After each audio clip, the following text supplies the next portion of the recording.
rape gang inquiry, hidden by police and politicians, funded by real people. Bloody hell, Britain, it's finally happening. In February 2026, independent MP for Great Yarmouth Rupert Lowe kicked off his crowdfunded rape gang inquiry, a no-nonsense, survivor-led investigation into the grotesque grooming gang scandal that scarred our nation for decades. Over £600,000 raised from more than 20,000 fed-up ordinary folk, the biggest political crowdfunder in British history, because the spineless establishment simply wouldn't act. And thank God for Rupert Lowe, a proper British bulldog who's had enough of the cover-ups and is dragging the ugly truth into the light.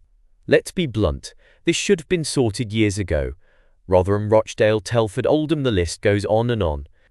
Thousands of vulnerable girls, mostly white working-class kids, groomed, raped, trafficked by gangs of predominantly Pakistani Muslim men. And what did the authorities do? Sweet F.A. Police ignored warnings. Social services looked the other way. Politicians wrung their hands and muttered about community relations, while our daughters were sacrificed on the altar of political correctness. The rage is palpable. How many more lives ruined? How many more families shattered? Because the powers that be were too cowardly to face the truth. It's an absolute disgrace, and the British public is spitting feathers. The two-week hearings in central London started on the 2nd of February 2026, chaired by Barrister Graham Smith with survivor Sammy Woodhouse on the panel.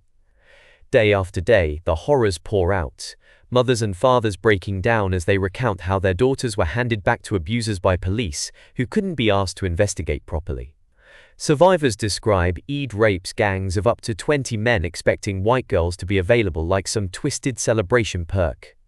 Whistleblowers expose police apologizing to rapists for the inconvenience of an investigation. One National Crime Agency deputy even admitted human error let cases collapse.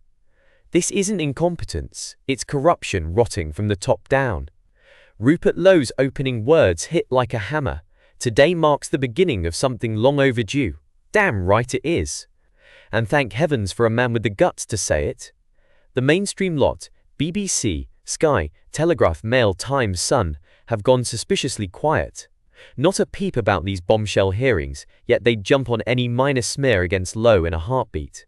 It's a blatant blackout, and the British public isn't having it. MPs from Labour, Tories, Lib Dems, SNP, even Reform, mostly keep SHTUM while focusing on everything else under the sun. Hypocrisy doesn't begin to cover it. Yvette Cooper rants about rape as a weapon in Sudan, but stays mute on the rape gangs here at home.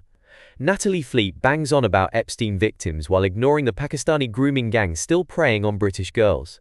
Words are cheap, action is what counts, and Rupert Lowe is the only one delivering. Read the full story on Britain Direct.